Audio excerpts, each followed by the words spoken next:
जो 65 किलोची तलवार वागवतो त्याचे नाव सयाजी, जो 2000 सैन्यांशी झुंजतो त्याचं नाव बाजी, जो हात तुटला तरी शत्रूशी लढत राहिला तो तानाजी, जो 8 तास घोडा दिल्लीहून पुण्याला घेऊन येतो त्याचं नाव संताजी, जो शत्रूच्या छावणीत घुसून कळस कापून आणतो त्याचं नाव धनाजी, जो धान्या वाघाला सामोरा जाऊन उभ्याने फाडतो त्याचं नाव संभाजी, आणि या सर्वांना एकत्र घेऊन स्वराज्याचं तोरण बांधतो त्याचे नाव शिवाजी.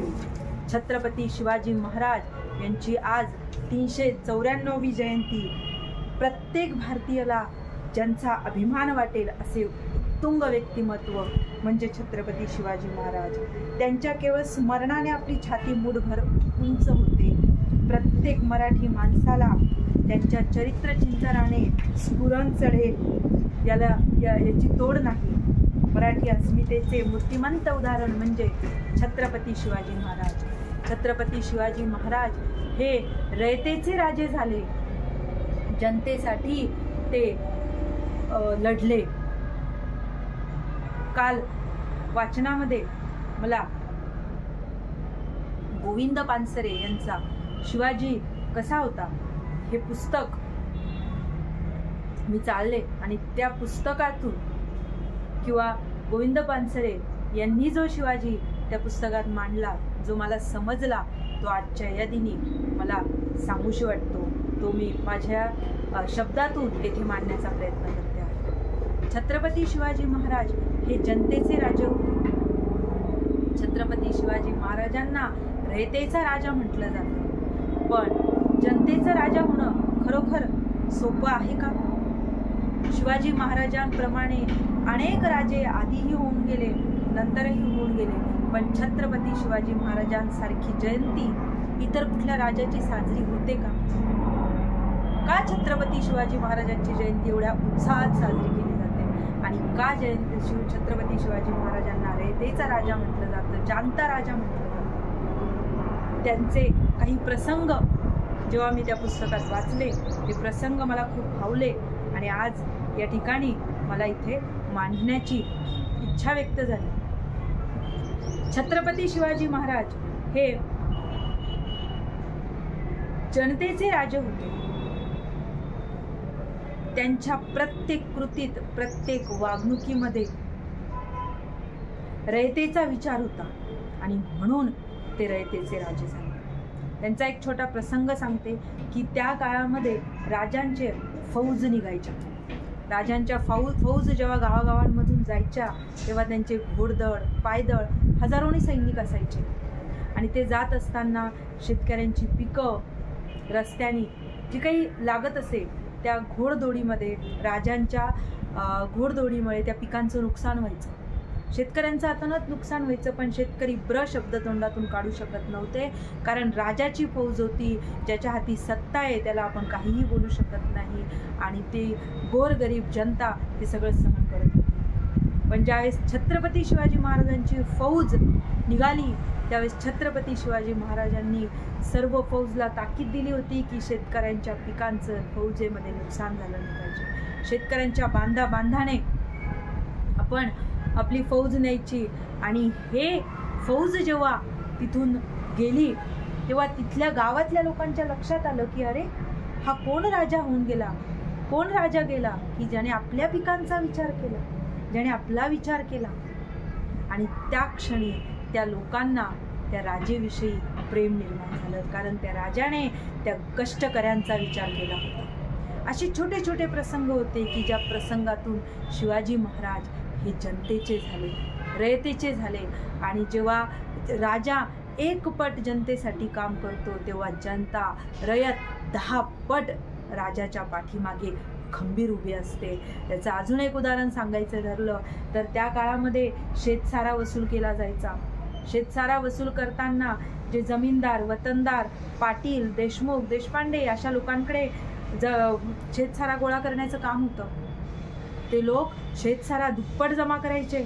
आजच्या भाषेत उदाहरण द्यायचं ठरलं तर 10,000 शेतसारा असेल तर 20,000 ते लोकांकडनं, शेतकऱ्यांकडनं, कष्टकऱ्यांकडनं घेत होते, म्हणजे दुप्पट घेत होते.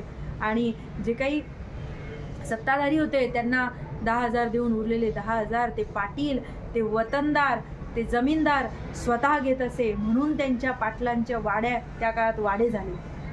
ते जमीनदारांनी स्वतःच्या तलवारी केल्या, स्वतःची फौज उभी केली, त्यांची दहशत गावात निर्माण केली. मोठे ते झाले आणि जे गावकरी होते, कष्टकरी होते, ते सहनच करत राहिले, त्यांच्यावर जुलूम होत गेला. पण ज्यावेळेस शिवाजी महाराज हे राज्यकर्ते झाले, जेव्हा शिवाजी महाराज राजे झाले, तेव्हा मात्र त्यांनी शेतसाऱ्याचा नियम बदलला.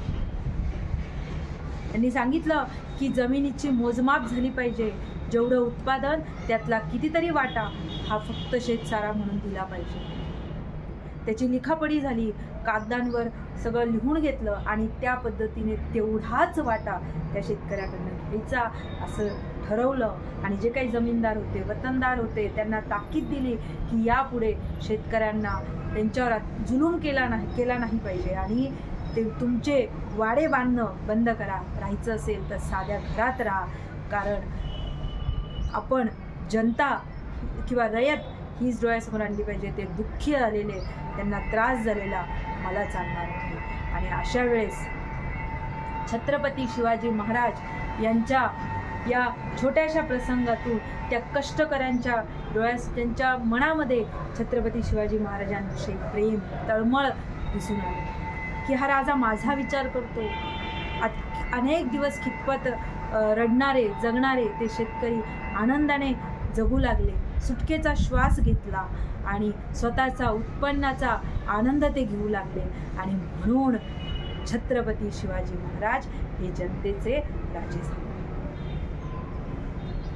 आणि ह्या शेतकऱ्यांना यांच्या शेतीविषयी वाटणारी काळजी एखाद्या राजाला जर वाटत असेल, त्या राजाविषयी जनतेला का प्रेम वाटू नये. अजून एक छोटासा प्रसंग आहे की त्या काळामध्ये जे जमीनदार होते, वतनदार होते, जे काही पाटील होते, त्यांना गोरगरिबांच्या स्त्रिया म्हणजे सहज उपलब्ध होणारं साधन वाटायचं. त्यांचा उपभोग घेणं हे त्यांना काही नवीन नव्हतं आणि गोरगरीब हे फक्त आणि फक्त सहन करत होते, त्यावर ते बोलू शकत नव्हते. अशीच एक घटना शिवरायांच्या काळात घडली. एका पाटलाने दिवसा ढवळ्या एका तरुणीला उचलले आणि तिची अब्रू लुटली. आणि त्यावेळेस त्या बिचाऱ्या तरुणीला आता आपल्या आयुष्यात जगण्याला काही अर्थ नाही म्हणून तिने जीव दिला. सारा गाव त्या दिवशी तळमळला, पण मुकाच राहिला. पण ही बातमी जेव्हा छत्रपती शिवाजी महाराजांपर्यंत पोहोचली, त्यावेळेस मात्र त्याला शिक्षा करण्यात आली. त्याचे दोन्ही हातपाय छाटून त्याला डोंगरावरून कडेलोट करण्यात आलं. आणि ही शिक्षा नुसती सांगितलीच नाही तर ती अंमलात आणली. आणि त्यावेळेस गोरगरीब जनतेला कळलं की माझ्या मायलेकींना संरक्षण देणारा कोणीतरी आहे. आणि त्यावेळेस त्या मायलेकींना का नाही शिवरायांविषयी आदर वाटावा, का नाही त्या गोरगरिबांच्या मनामध्ये प्रचंड शिवरायांविषयी प्रेम निर्माण होणार. आणि म्हणून शिवराय हे रयतेचे राजा झाले. तिथून पुढे स्त्रिया, गोरगरिबांच्या स्त्रिया या सन्मानाने जगू लागल्या. त्यांच्याकडे वाकड्या नजरेने बघणारे पाटील यांच्यावर सुद्धा जबर बसली. या अशा छोट्या छोट्या प्रसंगातून छत्रपती शिवाजी महाराज हे जनतेचे राजे झाले, जाणते राजे झाले.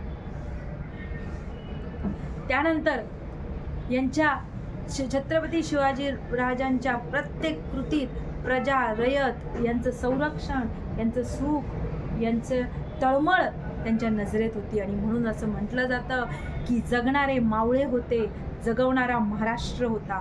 जगणारे मावळे होते, जगवणारा महाराष्ट्र होता. आणि जनतेसाठी तळमळीने, जनतेच्या प्रेमासाठी लढणारा फक्त शिवबा होता, फक्त शिवबा होता. मग का नाही या शिवबासाठी आपल्या प्राणाचं बलिदान मावळे करणार. स्वतःचा जीव पणाला लावून छत्रपती शिवाजी महाराजांसोबत अनेक मावळे उभे राहिले, कारण त्यांना हा विश्वास होता की आम्ही मेलो तरी चालेल, पण आमचा राजा जगला पाहिजे. आणि म्हणूनच तानाजी मालुसरे असतील, बाजीप्रभू असतील, यांच्या गोष्टी आपल्याला माहितीच आहे. गड आला पण सिंह गेला, किंवा आधी लगीन कोंड्यानाचं, यांच्या या शौर्याच्या गाथा आपल्याला माहितीच आहे. पण त्यांच्यामध्ये एवढी हिंमत कोणामुळे आली तर छत्रपती शिवाजी महाराजांनी छत्रपती शिवाजी महाराजांचा अजून एक गोष्ट मला इथे सांगावीशी वाटते, अजून एक प्रसंग डोळ्यासमोर उभा राहतो. ज्यावेळेस सिद्दी जोहर यांनी पन्हाळ्याला वेढा घातला होता त्यावेळेस 2 महिने छत्रपती शिवाजी महाराज हे मध्ये होते. छत्रपती शिवाजी महाराजांना सुचत नव्हते की आता आपण काय केलं पाहिजे. त्यावेळेस त्यांचे सेनापती मालपुरे हे सुद्धा हार मानून निघून गेले.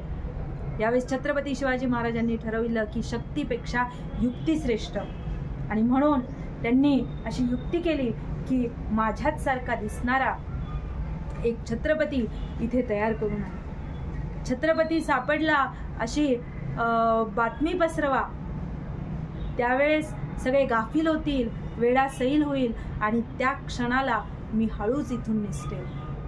आणि अशा वेळेस छत्रपती शिवाजी महाराज बनण्यासाठी, दुसरा शिवाजी महाराज बनण्यासाठी कोण तयार झालं तर शिवा काशीद. शिवा काशीद तयार झाले. किती मोठं धाडस बघा, कारण त्या क्षणी त्यांना माहिती होतं की आज मी छत्रपती शिवाजी महाराज बनणार म्हणजे आजच मी शत्रूच्या ताब्यात जाणार आणि शत्रू मला फासावर चढवणार. माझा मृत्यू अटळ आहे. तरी सुद्धा शिवा काशीद हे छत्रपती बनले. छत्रपती शिवाजी महाराजांच्या सुटकेसाठी ते छत्रपती बनले. आणि का, कुठून आलं हे धाडस? कारण हा माझा राज्य आहे, हे स्वराज्य माझे आहे, ही भावना त्यांनी जनतेच्या रसानसात पेरली होती. आणि म्हणून छत्रपती शिवाजी महाराजांसाठी शिवा काशीद हा सुद्धा त्याने आपल्या प्राणाचं बलिदान दिलं. त्यानंतर दुसरा प्रसंग सांगायचा झाला तर मेहतर यांचा. मेहतर हे जे होते, ज्यावेळेस आग्र्याच्या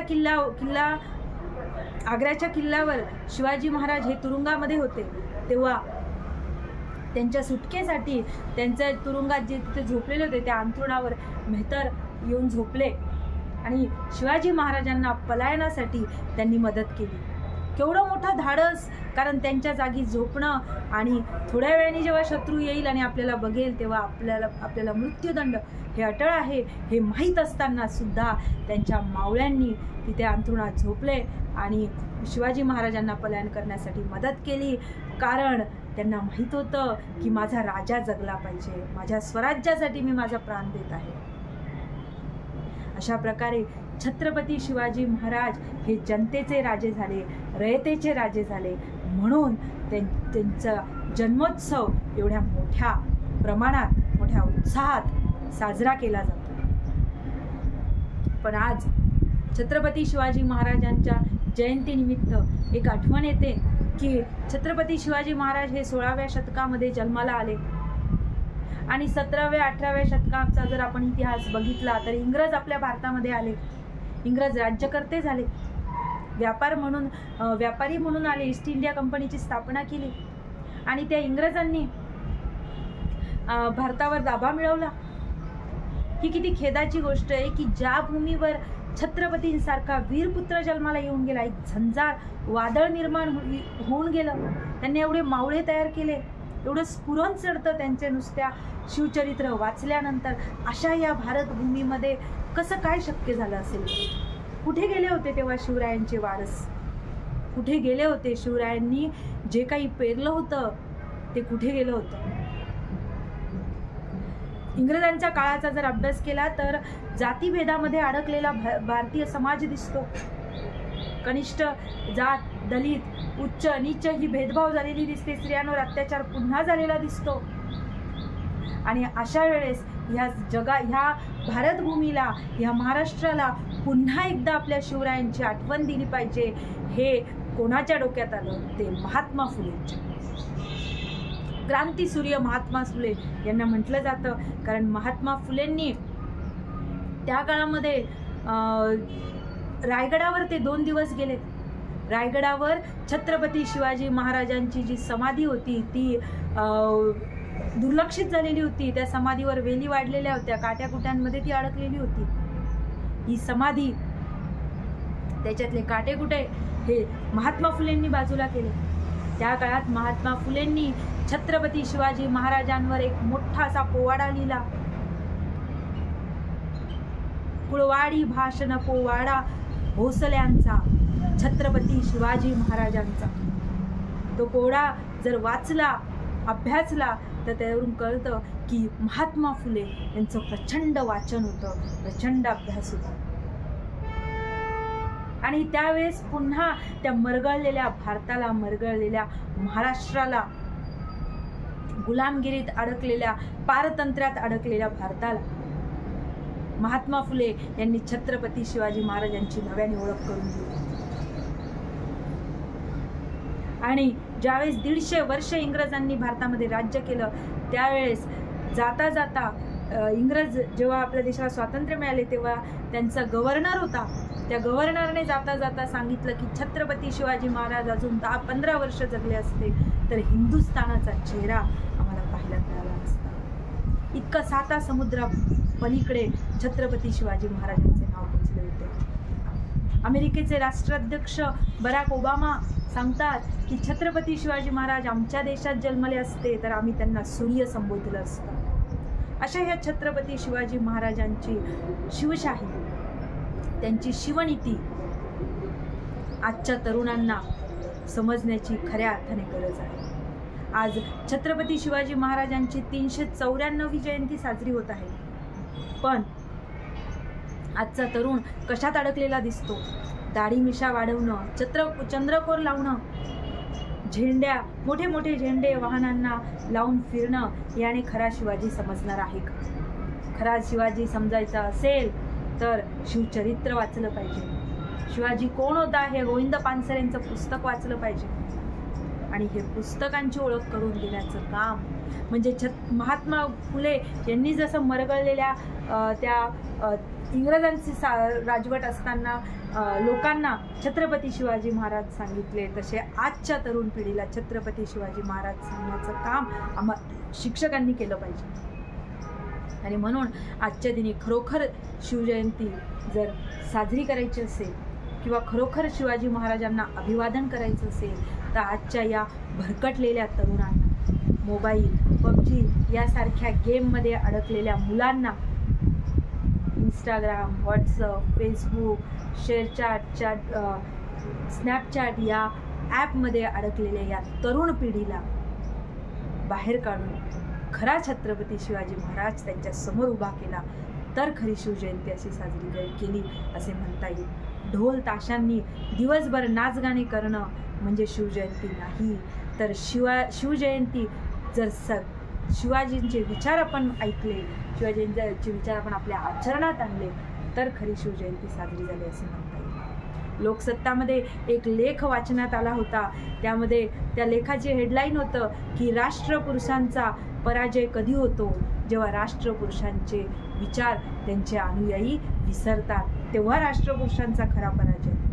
मग आज छत्रपती शिवाजी महाराजांचे जर विचार आपण विसरत असू तर तो छत्रपती शिवाजी महाराजांचा आणि आपला पराभव आहे. आणि म्हणून त्यांना जर त्यांचे विचार जर जगवायचे असतील तर ते विचार आपण आपल्यात आणले पाहिजे.